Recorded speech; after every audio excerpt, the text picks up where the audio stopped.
این وطن همچون بهار بخزان باشد مرا. این چنین ملک یگانه در جهان باشد مرا.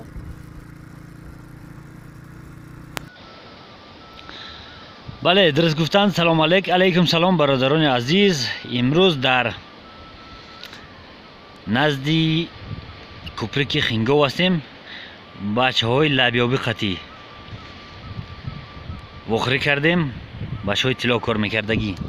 طرز کار کردن تیلا چخیل کار میکنن تیلا در طرف های ما، دیگر طرف ها نمیدونم، در طرف های ناحیه تلدره، ناحیه سنگور، تلدره سابق، ناحیه سنگور، جماعت سنگور چخیل کار میکنن.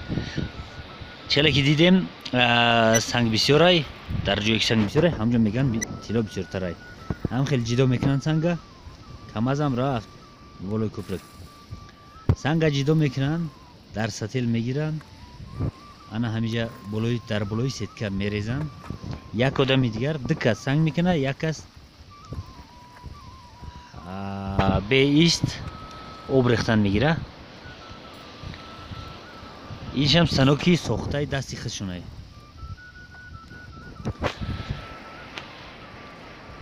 ریگه میریزن، قم دورم بینش در بین قم تیلا هست. آب خطی میشوین ریگه، رکچوی مایده، سنگوی مایده که از سیتکه میگذارن همراهی قم میگذارن با بالای نمد میرن. نمد از شینیلی سالداتی دوره سیوز تیار کردگی نچخلی که میبینیم. یک تا تنکه موندگیه که آب راست رفته، همه را رشد راست و بالای نمد بگذارونه که تیلا نگذاره. در بین نمد کم کم بورا کردگیه که تیلا نگذارنه رو.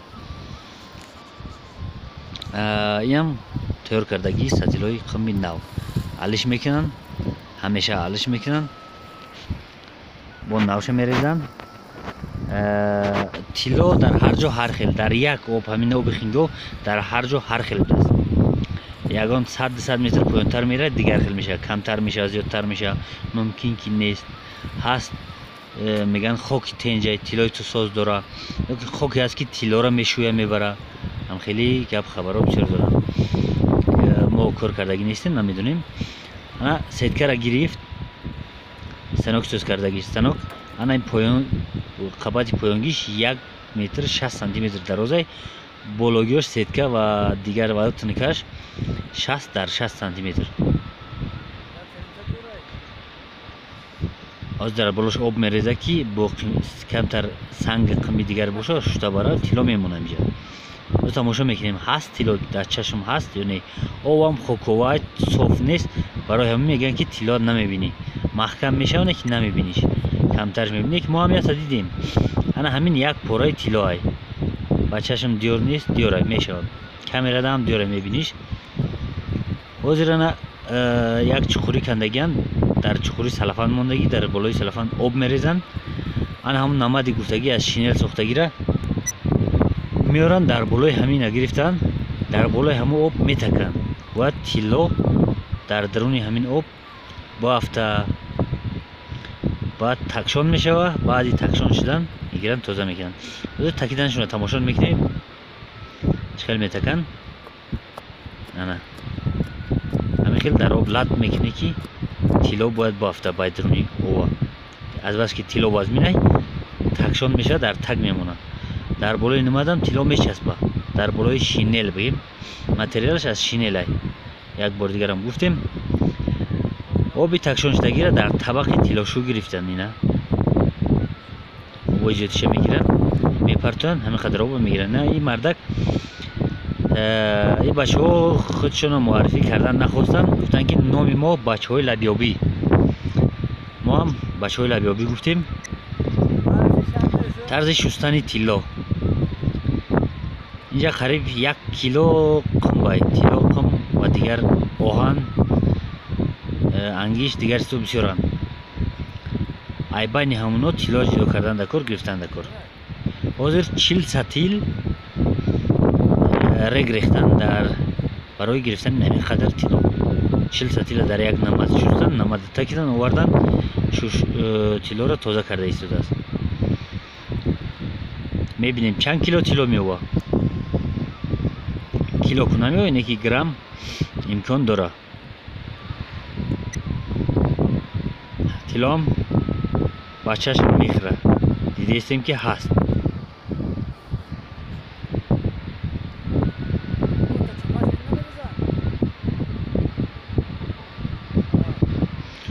کورشم کوری تینج فقط کمتر خونکش لبی آب شامل داره ممکن مزه بگریزه ده این تیلوی قریب که توزه کردگی همون سیره باید همین زردی جدو کنن جدو کرد دست شیشتگی میتونه طبقش هم از چوب چرمق ساخته شدگی تراشیده شدگی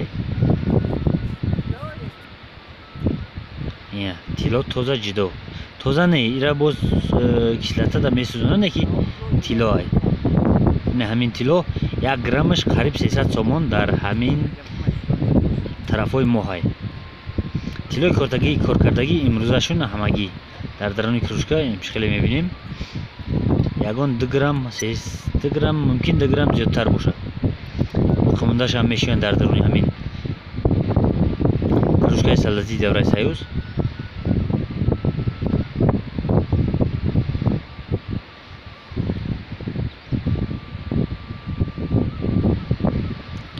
تنج زحمت میکشینه که حلال باشه حرکت کنن تینجای کم هم باشه در نزد خونه های دور نیست ای وطن دور نیستن عبید در خونه بگه در خونه شب در خونه که خواستی میوی برگادری غمت نمیتیا نشانیکا غمت نمیتیا اسبابی که کار میکنن برای تیلو کندن در سنگای کلون جدو میکنن رگ قنبه میگیرن نه 3 برادر ازشتن یک چای کوات میکنن گفتن اما حرکت میکنیم میریم سنوکشون همین 3 قسم میشه یک تاش تنکه سدکه و جوی نماد اونشم نماد قطعشون چای وردگیان یا طبق دیگر زپاست زونتی که اگر بارون نباره یا طبق خیلی ترشدگی تازه تیج رشد کردگی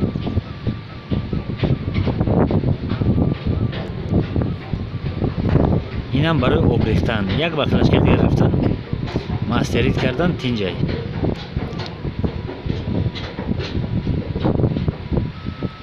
ما در تگ کوپریک خینگویم حاضر آوازی پای اسب با کوپریک گذشت اینش هم آب خینگو بهارای صاف نیست خوکواشتگی همه او قریب خوکواشتگی فقط سحری تا قریبی عبیده تا نزدیکی عبیده تا نزدیکی نیمروزی را صاف میمونه در همین نزدیکی یک آسیاب دیدیم آسیاب خیر راستی گپ شکسته و ایرانشتگی آسیاب آبی تعمیر کردگی نیست خیلی بخشید برای همین بارون افتاو شمال دیگر آسیاب چپا کردن تعمیر نداره لیکن تنج تماشا میکنی چیکار بگم چیزای قدیما نابرامد نی خوکم اومدگی جمع شدگی دولش در جاش مثل موزه شدگی جا دول کوش سنگ نه سنگش بالاش تا 1-2 سانتیمتر لایه همش همیشه هست این دول